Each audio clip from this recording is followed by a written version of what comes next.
Hello and welcome to our Dharma discussion for this Sunday, February 1st. So we have a couple of ways that people can ask questions. Some have sent them in via our system on our website with the Google form. Also, we have some people in our Zoom room, and so feel free to raise your hand and I will call on you and you can unmute yourself. And we also have people in the temple. So if you're in the temple and you have a question, please raise your hand and I'll bring you the microphone. So let's start with one question that was submitted from Carl. It says, thank you, Khenpo. Does one need an empowerment to practice Guru Rinpoche's yoga called the light amassment of blessings? Or do you need an empowerment to say his mantra, Oma Guru Ratna Zaza Mahamudra Siddhi Pala Hung? Gachin Boch's Guru Yoga, right? Yes. Actually, that's, of course, you have empowerment. That is wonderful. The Rinpoche often said, not only his Guru Yoga, but actually empowerment is great. That Rinpoche often emphasized. But Gachin Rinpoche's Guru Yoga, you can practice without empowerment and without oral transmission, both ways. If you have them as not kind of just you have unnecessary thing, of course, they are wonderful things. So otherwise, Rinpoche said that if you want to practice that without oral transmission and empowerment. But there is one samaya, that is you arise love, loving kindness and compassion, and then or compassion and bodhicitta, and you think. There are three things, three times. First, you think, I'm going to practice this for welfare of all mother sentient beings. I'm the maybe representative of all the students from Garchen Rinpoche. So that means I'm going to benefit all beings. This is the first time. Second time, when you practice actual practice and while you are recite Rinpoche's mantra, while you are chanting this mantra with the melodies, or you chant in the general way, then you are going to often you generate bodhicitta, and then this mantra garland is should be spanned by like a fence spanned by electricity. If a mantra garland need to spend, it depends your bodhicitta and love and compassion. This is also often when you are recite chanting mantra. But if your mind can continually maintain with this garland mantra, and then you don't interrupt to that garland of mantra. When sometimes you cannot focus there, then you generate bodhicitta. And third is dedication. During the dedication also compassionately and bodhicitta, within bodhicitta and loving kindness compassion, you dedicate all of that merit, and then combine with all the Buddha's merit. So that is the samaya of the practicing the Guru Yoga. Okay.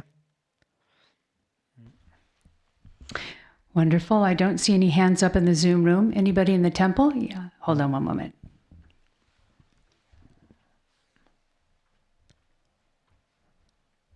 Oh,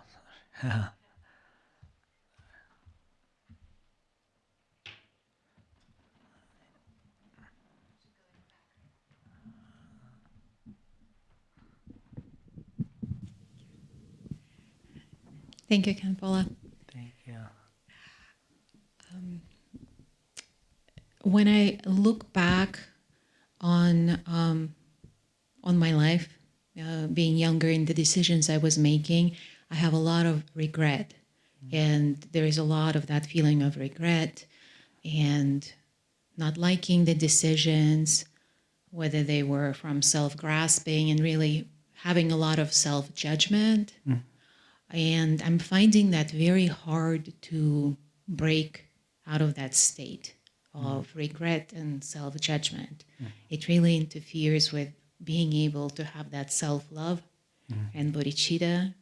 That includes myself. So what would you recommend? I practice Vajrasattva a lot. I practice Tara, and this is like a big pattern that, is still there. Thank you so much. Thank I you. really respect you. That's practitioners who start to regret one's faults, even one's faults and some mistakes are perhaps not a huge mistake than others, but still you have like this, you are regrets about your past times, situation, the activities or so forth. It's really wonderful. The Milarepa became great practitioner and become enlightened. The main cause is was he really regret seriously. Uh, Actually, we said Milarepa killed 33 horse and humans and something like that.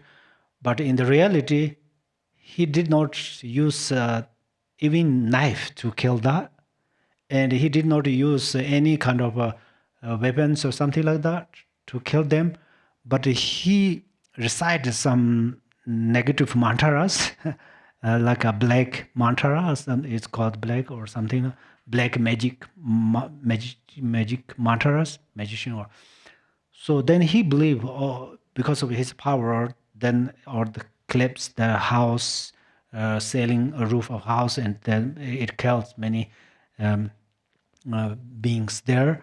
So that's why we're not sure really he killed them or not. In fact, but he really regret that. So that's where regret is actually like a vows. It's wonderful vows. For example, monastics for the vows means they will not repeat some same mistake, something like that. So I even you have this regret in non-virtues. That is also great dharma mind. That is a great practice. So what I would like to recommend to you is you practice Vajrasattva, and but you know that you are going to apply 4 powers for practice to practice Vajrasattva. Among them, you more emphasize regret, and then the antidote. Apply more. You spend more time to apply the antidote of this your non-virtues. That means Vajrasattva descend his nectars, wisdom nectars, through 100-syllable mantras. 100-syllable mantras are the 100 deities' essence of mantra. So they are like ice near the fire. They are really ready to lick, so or melt. So that's where from Vajrasattva's heart chakra, the 100-syllable mantra garland, and then they continually lick from his heart chakra, and then it descend from his big toe, and then it come to receive in your body, and it fills to the brim. So this is, I will tell you that there are very important thing. You can utilize three ways. One, you generally we join the Hundo. I taught that the other masters, I think it taught same way, and all the kind of negative things going down through the lower doors and under the center of the feet, and then it go under the ground. That's one thing. Another thing is these Vajrasattva's nectars coming in the your body and channels, and it feels step by step like we pulling the water in the glass bowl. It's bottom over there is filled up, and then all of these things. For example, in this cup has some dirt, and I pull water. First, the dirt are the inside of there. I pull water and dirt coming up, right? Likewise, the nectars fill to the brain, your channels and the body, and they all come up, and then they just went outside. Then it's not only you at that time, all sentient beings, negative things, and you should trust in that session. It really went out. You trust that they all went out. Right now, my body is completely pure.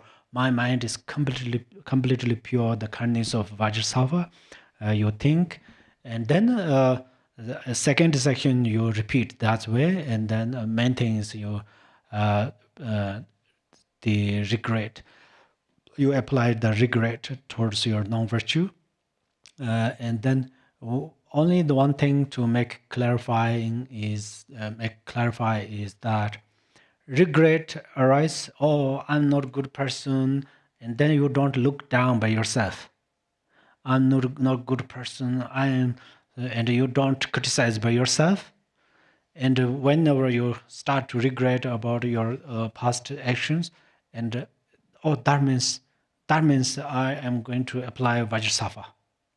And you don't need particularly make sections to something, but exactly today's teaching is related is mindful Vajrasattva, mindful Mother Goddess, something like that. And then you sincerely practice.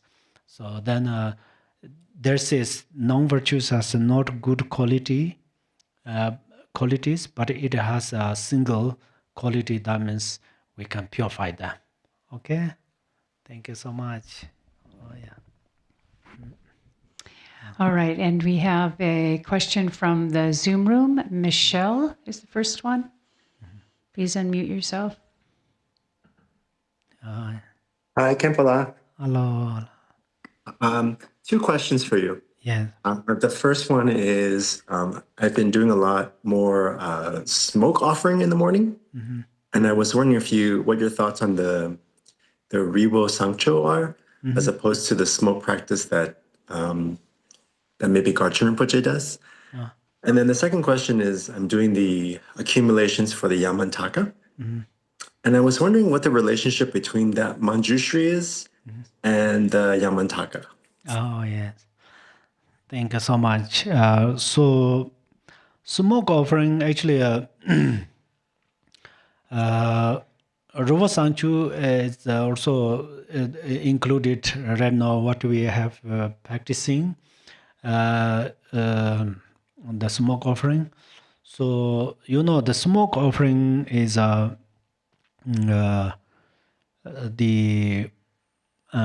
outer, inner, and secret way it cleansing or it purifies.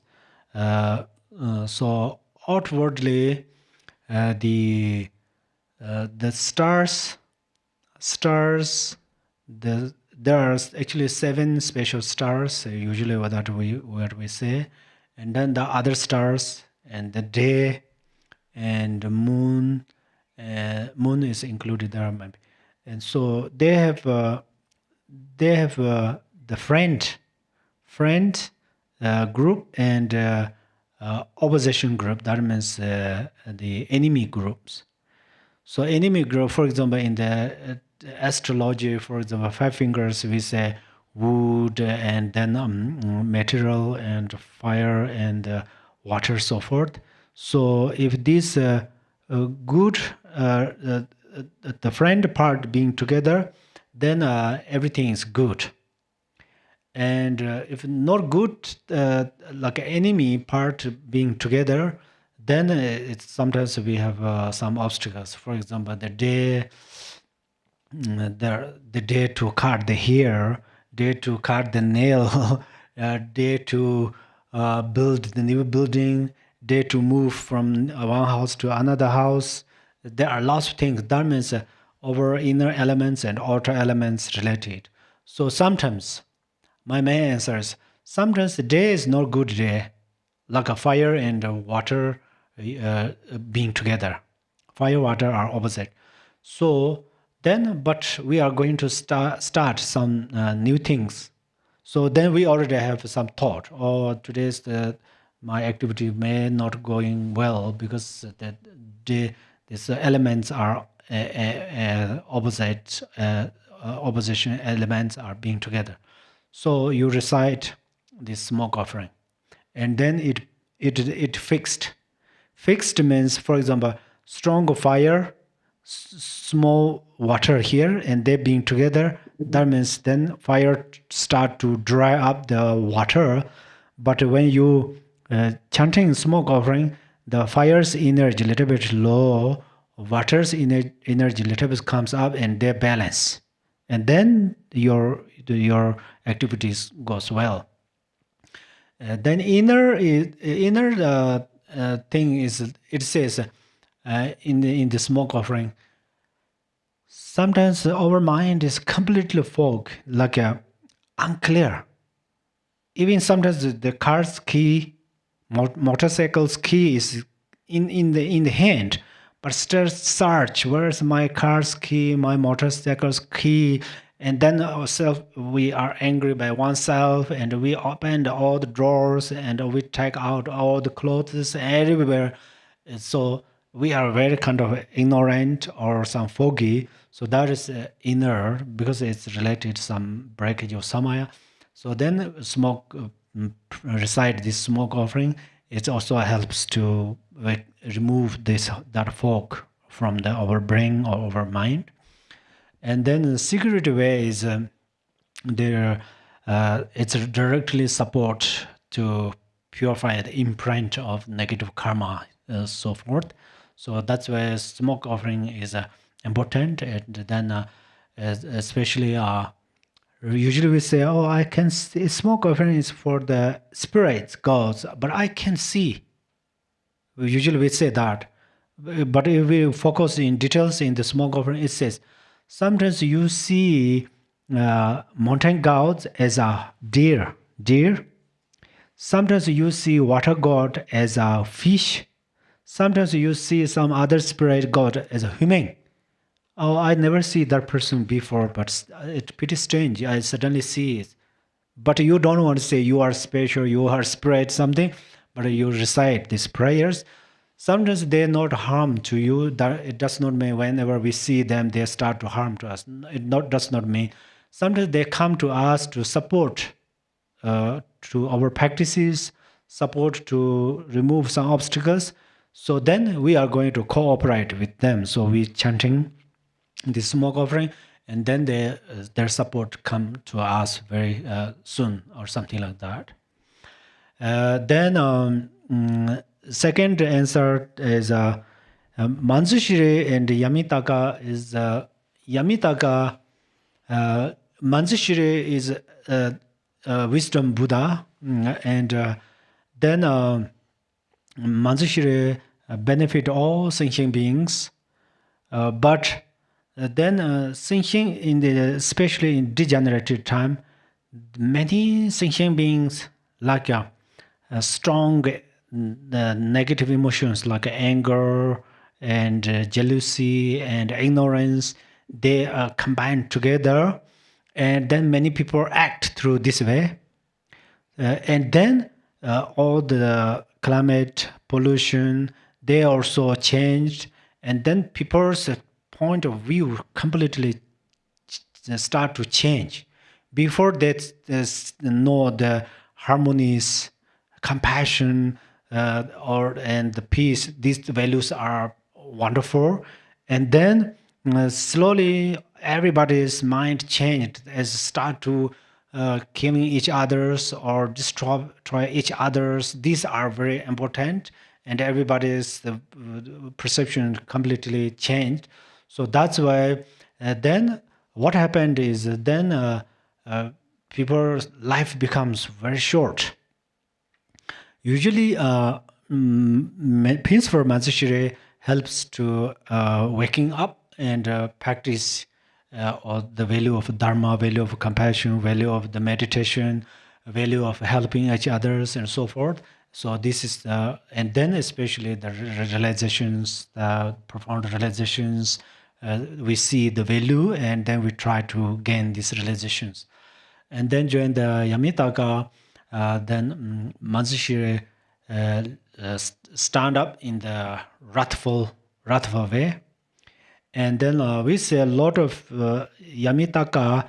Yamitaka is a wrathful deity, but it is a lot of death too. Yamitaka has a lot of death too, because he steals or he grabs, kidnaps maybe, or take away our life. For example, my life force is if I until I can stay in this world until 93 years. And then because of my negative karma and environment situations, and then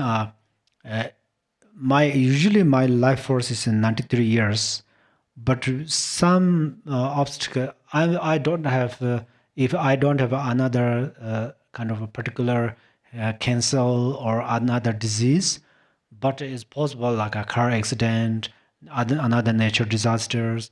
So we are not sure when we will die, when we will killed by some situations. So then practice this Yamitaka. We call it Tsibda. Tsibda means Tse means longevity. Da means honor. So that's where he will not steal others' life. Instead of that, he protect. But in the reality, he is not kind of a ghost. He is Manzushiri. So Manzushiri turns into the wrathful. We call Yamitaka. And then Manzushiri is actually peaceful and very handsome. As 16, looks like his physical is 16 years old, and his wisdom is profound. He is actually with also all the Buddha's embodiment of all the Buddha's wisdom. Okay. So this Wagishwara Manjushri is a wrathful version of Manjushri. It's peaceful. Peaceful. Wangeshwara Mom is peaceful. Manzushiri has also different colors and different mantras, but in the Manzushiri who turned in Yamitaka, before he turned in Yamitaka, is a peaceful Manzushiri. We call the Om Wangeshwari Mom. His my mantra. Thank you. Thank you so much. And we also have a hand up in the Zoom room. Pamela, you can unmute yourself. Thank you. Thank you. I might have a silly question here.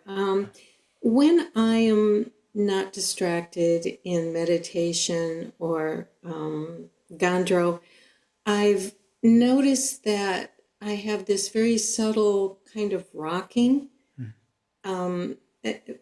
It's slow, maybe a little faster than the rhythm of my heartbeat. But what is that? During the meditation, right? Yes. Or Gandro practice. Oh, yes. That actually, if I'm right to use the little bit, sometimes we become like a lethargic in the practice, and slow motion, or we feel a little bit less energy in the dimensions. Our mind is not so fresh in practice. Sometimes that happened is there are two reasons, in the positive way and another way. So positive way is practitioner's mind start the agitation start to reduce. So agitation or kind of a busy thought busy perceptions start to reduce, and then we feel it's a little slow, or more calm down, or sometimes it's very slow and it seems like that. And that means our mind start to become stability. It related shamatha meditation. So we sometimes we don't particularly practice shamatha. We think, but in fact, shamatha means stability, mental stability. So because you continually practice, especially accumulate this merit, I believe this is a positive result. So no worry. Especially I said, often said, this century is a busy century from the everybody. Busy century. I think all the gods and the goddesses are also busy. It's because this century is everybody's busy century. So for that reasons, I think what we need is we need to come about and mental stability and calm down. So it's a good result. And one thing is, Malareba said, while you are meditating or practicing, if your mind is pretty much foggy and less fresh, then there is a special method, is PET. You are going to say PET.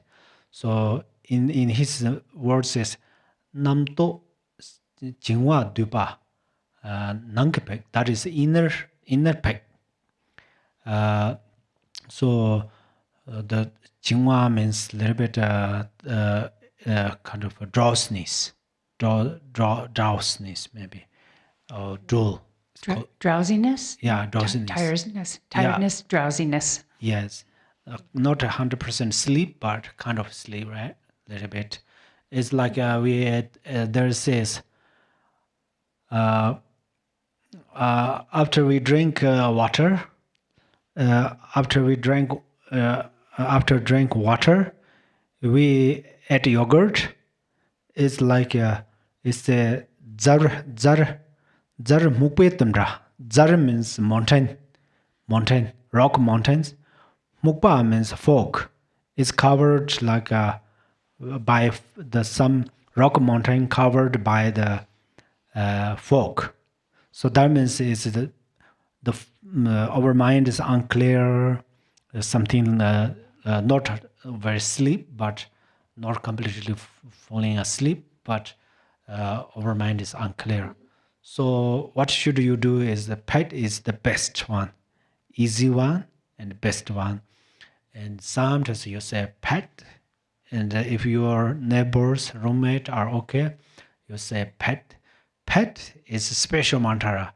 In the Vajrayana mantra explanation, it's amazing. PET and home is the benefit is same.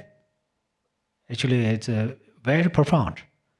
It's so that's why you say PET, and then you perceive that positive experience. Okay.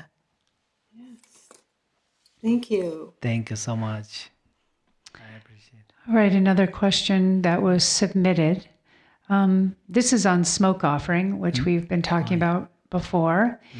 This is from Katerina. When I chant the smoke offering text from the Rainfall of Benefits and Happiness book, do I really have to make a smoke offering? Or I think an offering with smoke itself. I say yes. Just kidding. In the monasteries and most time, yes. But there's this Dharma practice is related circumstance and environment. And then Ngachir Rinpoche's bodhicitta, his advice through his bodhicitta mind, he said, smoke, when you are practice smoke offering and other dripchins, you don't necessarily so many kind of dharmas, smoke offering substances, because that's all other like monasteries and another location they do it. So and then Rinpoche often repeat that, but then he's very kind of newly what Rinpoche mentioned. I remember he mentioned that the Sangha who practice like not exactly smoke offering like a dripchins. If you have these facilities, for example, you have opportunity to build a mandala, and your environment, your time, your circumstance, everything, outer, inner, everything. If you build them, you set up these things are wonderful. But if you don't have, then don't worry. It's same like smoke offering. So if you have smoke offering substances are as a juniper. Juniper is a sandalwood's nephew and niece. Juniper has a male and a female. So male juniper is a sandalwood's nephews, and the female juniper is a niece of sandalwood, and the juniper is a very special trees among anywhere. For example, GBI is this area is dry. We don't have so much rain here, but juniper is summer, winter, spring, fall season always is green. It stays, yeah.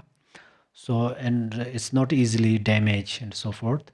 So you use a juniper, and then some incense. Some incense are very nice. They put holy substances inside. You can use that. If you don't have juniper substances, then you use incense. Single incense is okay. This side. If you don't have incense, and then you practice, but you visualize. It's say a mental offering. That is Kundazambo's special idea, skill. So usually we make a small, we burn a single incense, but you visualize these are thousands of smoke or incense and substances of smoke offering. And then this smoke, if you can visualize like some drakinis and drakas, there are two colors, right? And then through this way, they make enjoy pleasant, make healthy, and every good things. That will be great. Okay.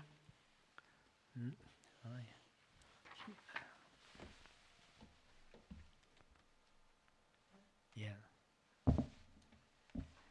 We'll take a question from the temple.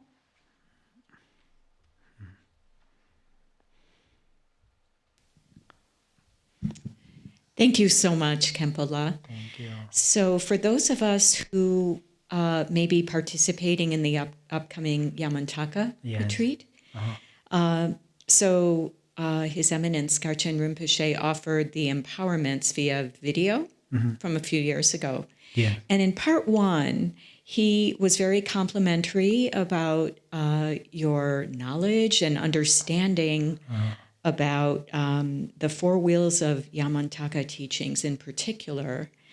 And he said you did a wonderful job clarifying points and offering commentary. And so it just raised my curiosity around whether those teachings may have been recorded. And for those of us who have not heard them, whether we may have access. And if not, if you would be open to the request to offer them again at some point in the future. So anything you might have to share about this four wheels of Yamantaka and maybe beyond, up to you. Thank you. Oh, thank you so much. Yeah, Rinpoche has a special pure perception. So I'm also under his pure perception and his profound wisdom. Otherwise, my teachings are, right now this same way, so I'm not very skillful. But thank you so much. And this Yamitaka's main teaching is four wheels. That Rinpoche, I remember Rinpoche told me to teach that a couple of years before COVID or during the COVID, I don't remember. And also individually, Rinpoche told me to teach someone. Then we'll see. We will check, or maybe I think it is kind of so. Maybe are you going to participate, Yamitaka? Is that online? Oh yes. Probably I will explain to you. Okay, this time, and then we'll see, because there are many things is coming and going to do. I think, but if probably we'll see. We are going to discuss, and then we'll let you know. Okay. Thank you. All righty, Khenpo. From the submissions, we have Loveth Lin, who asks, what are the two accumulations? What are the two? The two accumulations. Oh, Merit and wisdom. Two accumulations are all right. The two accumulations are accumulation of merit. That is through body, speech, and mind accumulate. Then the accumulation of wisdom. That means we in the particularly accumulate from mind. That means we see meditate with through non-duality, and then improve inner realizations. So that are the two accumulations. Okay. Thank you. It looks like we have a question in the Zoom room, and then we'll take one from the temple. So 3 hearts. I think that's Elizabeth. Elizabeth, I'm catching a cold. Khenpo, what exactly is absorption, and what are the benefits of absorption? What is meaning of absorption, right? Absorption, I'm thinking it means when your perceptual field no longer sees the boundaries between objects. So the boundaries of objects is gone, so the dual is gone. Is that absorption? Yes, exactly. Absorption. Actually, absorption is the slightly related the effort. I think effort, like absorption, observed, like outer things are observed into the mind. It's slightly like a process. The non-duality means actually it's spontaneously, effortlessly on there. For example, we drive a car, and then we press down the gas pedal, and then we little bit goes down. At that time, first we press down gas pedal for a little while, and then it spontaneously go fast. Even we separate our foot from the gas pedal, the car goes forward.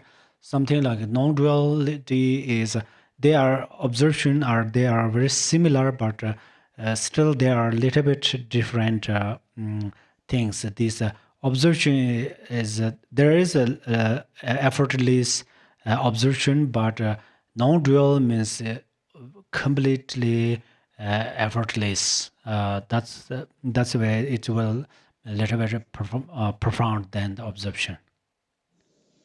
And the benefits of it? Manifest Benefits. Oh, what are their benefits or general benefit? What are the benefits of absorption? Oh, absorption benefit is also helps a lot to two things become more closer. For example, one test. Usually we say one test, but one test has three levels: gross, subtle, and more subtle. So observation helps means benefit more. It's two things becomes one more and more. Perhaps it's not completely, but still it makes more closer and closer. That's what I think. Okay. Thank you. Thank you so Thank you. much. And we have a question from the temple.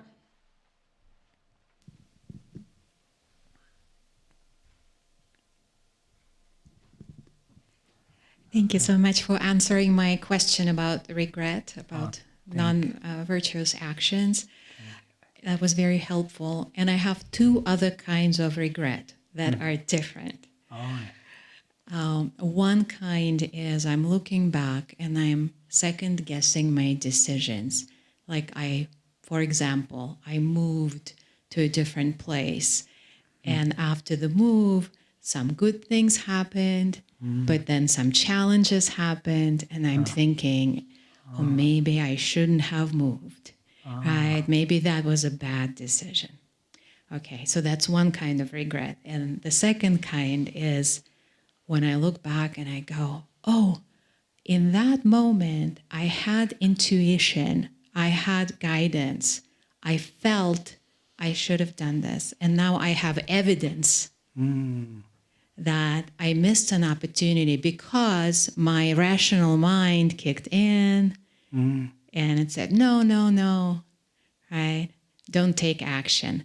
But now I have evidence that it was a very good opportunity and guidance was true and intuition was true and I shouldn't have taken action. So these two kinds of regret, I was wondering if you could speak to any teachings or practices that could help with that. Oh, yeah. Thank you so much. Thank you.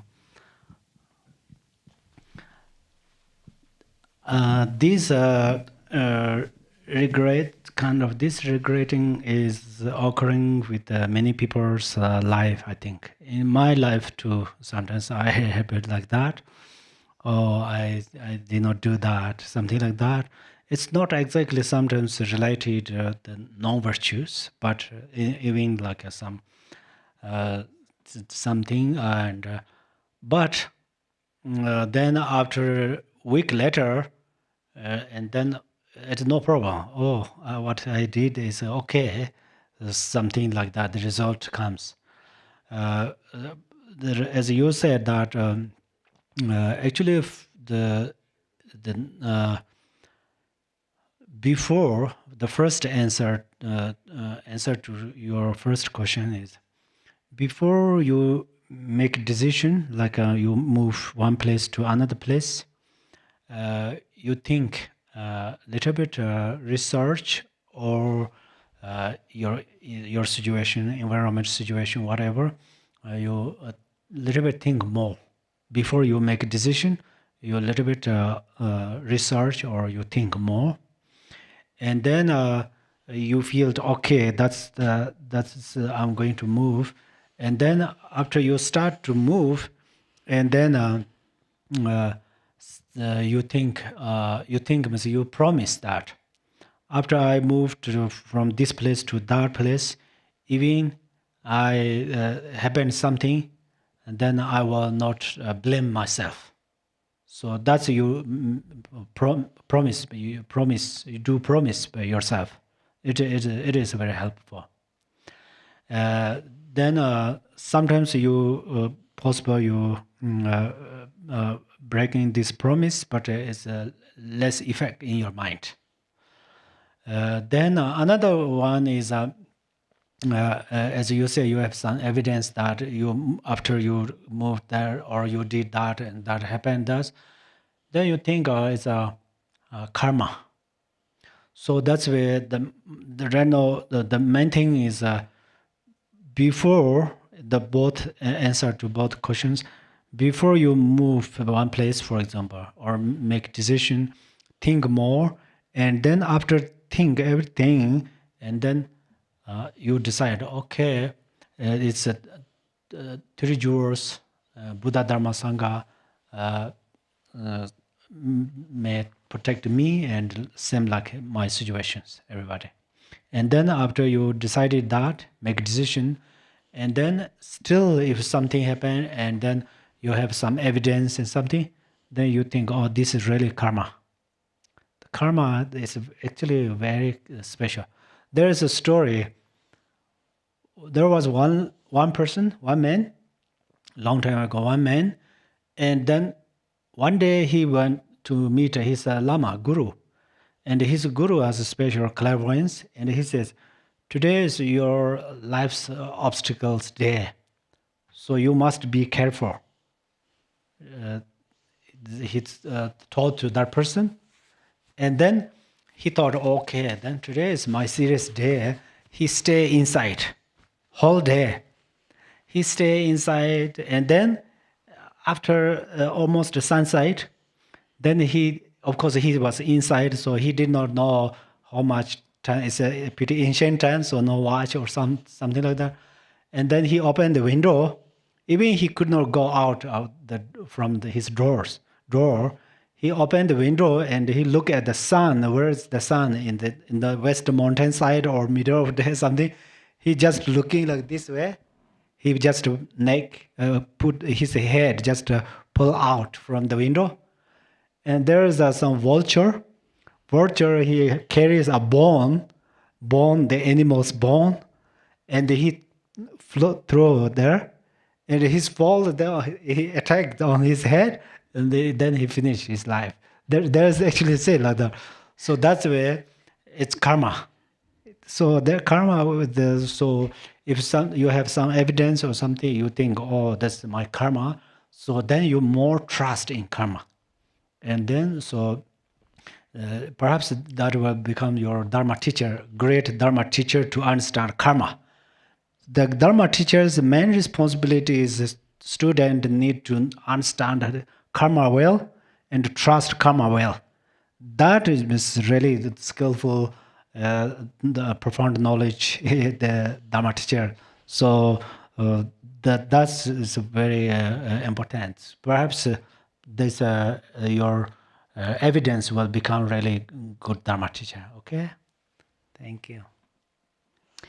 All right. So a question from the submission, Tom Larson.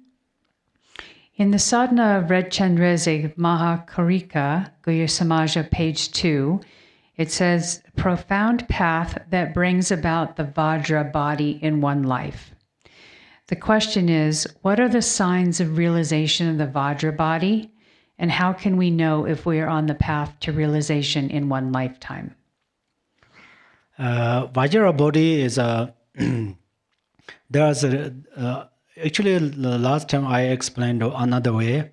Today I will explain in a different ways.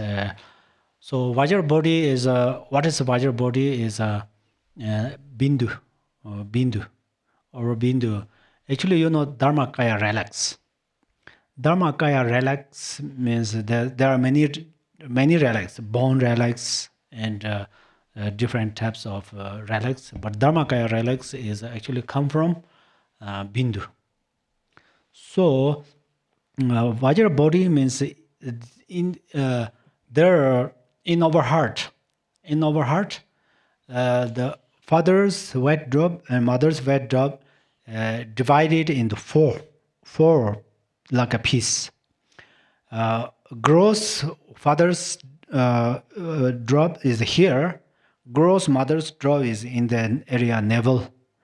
But subtle the drop that is actually related to parents, bindus, drops, but also related to oneself, which are like in the heart, special inside of a special channel in the heart. They are combined like this way. Inside of there has a subtle mind. They are actually the practitioner's way of practice is still we can divide it through this way. In the reality, this bindu, these two kind of bindus and subtle mind, they are inseparable. And then subtle wind, subtle these three things: subtle bindu, subtle wind, subtle mind are inseparable. So that's where right now they are here in our channel of the heart. So that's where heart is the baby of the channels. That means heart made by the many channels, and there are special channel to keep this bindu and subtle mind. So eventually we practice it. This grows the body, they dissolve in different way or whatever, dissolve into the outer elements, so forth. Eventually that will be arise. That will becomes real form. So we call Vajra body. That because it's unbreakable. So relics, even we drive car on the relics, some says it's not breaking. The relics as Nirmanakaya relics and bone relics, they are, I don't think that strong enough. But Dharmakaya relics is really inconceivable strong. It's weak. Vajra means that. So then it depends how if we are going to attend this, we are going to practice. Then how long practice is we cannot judge. It depends with the practitioners, but there is a way to practice. Even I few times I show the direction how to practice through this way. If you listen again some part of teachings, so okay.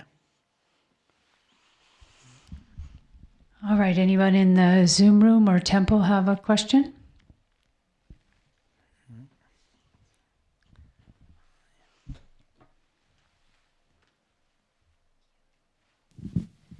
Hi, Tempola. Thank you for your great answers and stories. It was wonderful.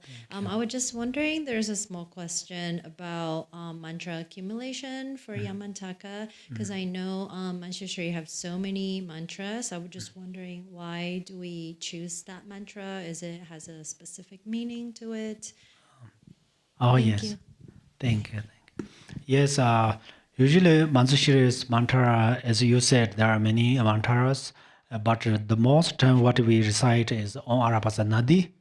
Om Arapasanadi is common way we can chant even 3 years baby or 6 years baby, if they can chant. It's improve wisdom, and also it's a special tongue tweak still. In English, say butter, better, bit, or something like that. So it's the Onarapasana, the tongue is outside a little bit, the teeth from teeth, and then tongue is become very flexible to speak other languages and other, even in that one's mother tongue. And then mother tongue. The one person, I just suddenly remember that one person asked another person, "What is your mother tongue?" He said, "My mother tongue is flash." So, but anyhow, this the Onarapasanadi is also special mantra to improve wisdom. But Om Vankasharamam is a related Yamitaka's practice. Because Yamitaka practice, as I mentioned, is a very serious, wrathful deity. And then this his Yamitaka's mantra is Aduteka Yamitaka Hombai, right? So this his heart essence is mom syllable. So that's where during the peaceful protection in the Yamitaka practice. So we are in our heart chakra, we visualize peaceful Yamitaka, and then center of there, his heart, we syllable mom, and then on Wangashore, this recite that.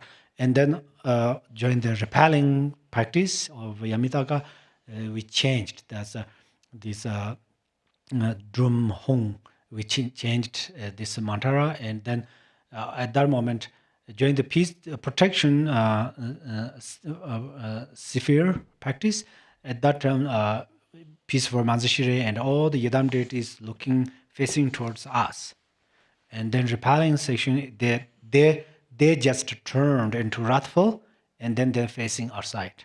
So that's where the the difference are that. Okay. Thank you. All right, let's see. Oh, we just have a couple, we have 2-3 more minutes. Anybody else have a short question? I don't see any hands up in the Zoom room right now. Yes, Michelle.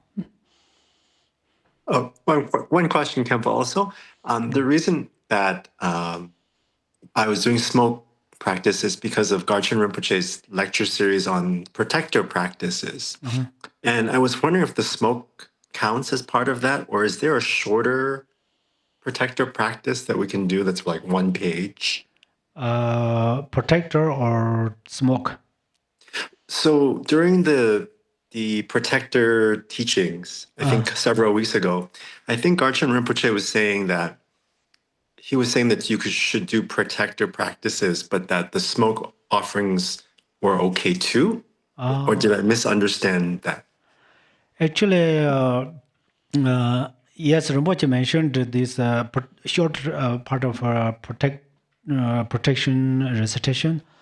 But that is Rinpoche mentioned the offering. I don't remember Rinpoche mentioned smoke part, but smoke means is called Sanwasunda. It's oh, please consider me. That is pretty short, but not too short. Very short part is Rinpoche recommended that Hong Chomdin de Jingaru. Chomdin de is all Bangavan. Jingaru means in front of. Drupa Sip Kanzala, that means for the practitioners, true practitioners, Kanzala. Beijing Jungwa means take care of practitioners as my lovely kids. Sharijiba means promised, commitment in front of Bangavin or Buddhas. Chujong Sumanala, Chujong means Dharma protectors. Sumanala, Chubamber means offering.